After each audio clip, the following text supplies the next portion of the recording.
Hello les filles, comment allez-vous là où vous êtes sur la planète? J'espère que vous allez bien. Aujourd'hui, je vais vous faire un live sur la ménopause, bien sûr, comme d'habitude. Et là, je vais vous parler des ménopauses dont on ne parle pas souvent. Parce que la plupart du temps, quand on parle ménopause, quand on pense ménopause, quand on vit ménopause, eh bien, on pense à la femme de la cinquantaine et c'est complètement normal puisque l'âge moyen en France, enfin dans les pays occidentaux de la ménopause, c'est 51 ans. Déjà, qu'est-ce que ça veut dire être ménopausée? Parce que des fois, on me pose la question. Eh bien, une femme qui est dite ménopausée, c'est une femme qui va avoir il y a deux écoles, soit 9 mois consécutifs sans règles, soit 12 mois consécutifs sans règles. Mais bien sûr, on n'est pas ménopausé du jour au lendemain. Donc, toute la période avant de préparation où le corps va aller vers la ménopause, ce qu'on appelle l'antichambre de la ménopause, c'est la préménopause, et bien là, ça commence en fonction des femmes à partir de 35, 38, 40 ans. Donc la préménopause prend plusieurs années, mais en moyenne, 80% des femmes en France, on va dire, sont ménopausées autour de 51 ans. Donc ça, on va dire, c'est la ménopause naturelle, classique, que rencontrent pratiquement toutes les femmes, donc à peu près la moitié de l'humanité. Sauf que j'ai envie de parler aujourd'hui des autres formes de ménopause. On parle de plus en plus souvent, et c'est heureux de parler de la ménopause précoce. Et qu'est-ce que c'est qu'une ménopause précoce? Ben, c'est une femme qui va être ménopausée, donc clairement ce qu'elle aurait dû vivre autour de 51 ans, eh bien elle va le vivre avant 40 ans. Et c'est pas si rare que ça. En tout cas, il semblerait que ce soit de plus en plus fréquent. Donc une ménopause précoce, c'est donc avant 40 ans. Et il y a plusieurs raisons à ça. Il y a des caractères génétiques. Donc c'est pour ça que c'est toujours intéressant d'aller demander aux mamans et aux grands-mères à quel âge elles ont été ménopausées. Parce que comme ça permet d'anticiper et de prendre ses dispositions. Parce qu'à partir du moment où on est ménopausé, ben, ça veut dire qu'on n'a plus de réserve ovarienne. Donc la procréation n'est plus le projet, on va dire. Et quand on a des femmes avec des ménopauses précoces, et je dis avant 40 ans, il y a des cas de femmes à 23, 25, 28, 30, 32 ans qui sont ménopausées, ça existe. Donc il y a un caractère génétique.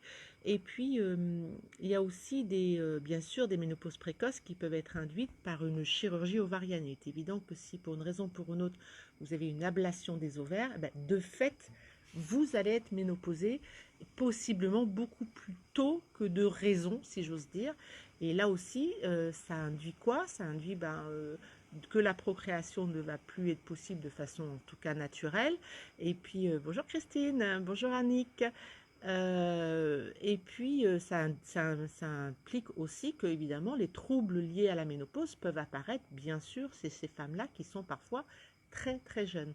Donc, dès lors qu'on a une chirurgie ovarienne, les professionnels de santé qui interviendront à ce niveau-là vont forcément prévenir la patiente que la fonction ovarienne n'étant plus possible, eh bien, on est clairement mis de façon définitive en ménopause.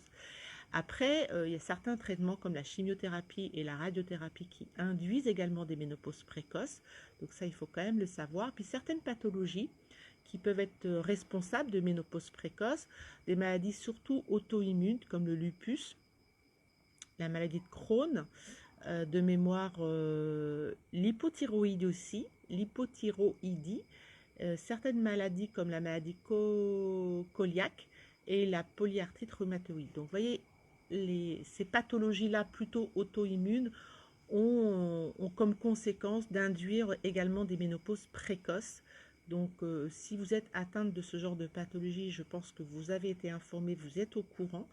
Ou en tout cas, si ce n'est pas le cas, voilà, je partage cette information-là avec vous parce qu'il est possible aussi que vous soyez concerné à un âge assez jeune et évidemment, dans ce cas-là, ça peut poser des problèmes, évidemment. Donc la ménopause précoce, oui, ça touche. Alors, j'ai pas les statistiques parce que ce qui semblerait d'après les études, c'est que c'est de plus en plus fréquent. J'ai envie de penser que on va dire que notre environnement a tendance à faire baisser l'âge de la ménopause, tout comme il a tendance à faire baisser l'âge de la puberté, donc c'est à peu près a priori pour les mêmes raisons.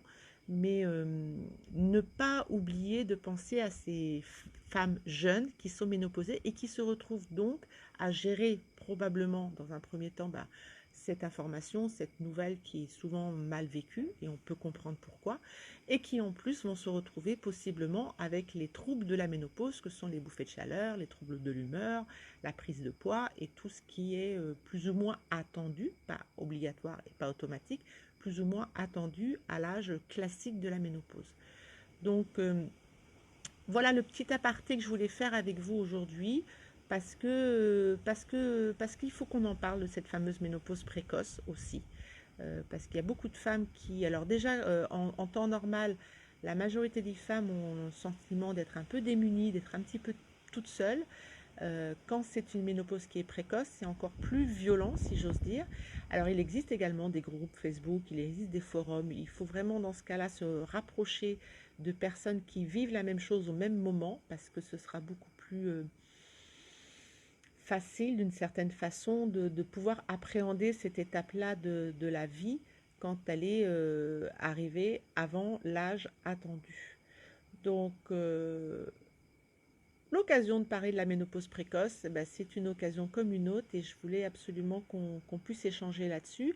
Si vous connaissez quelqu'un dans votre entourage qui est concerné ou qui a des raisons de penser qu'elle pourrait l'être, n'hésitez pas à partager cette vidéo, qu'elle se rapproche des professionnels de santé et qu'elle puisse avoir toutes les informations utiles et nécessaires pour pallier, enfin en tout cas pour être accompagné à cause de cette ménopause précoce.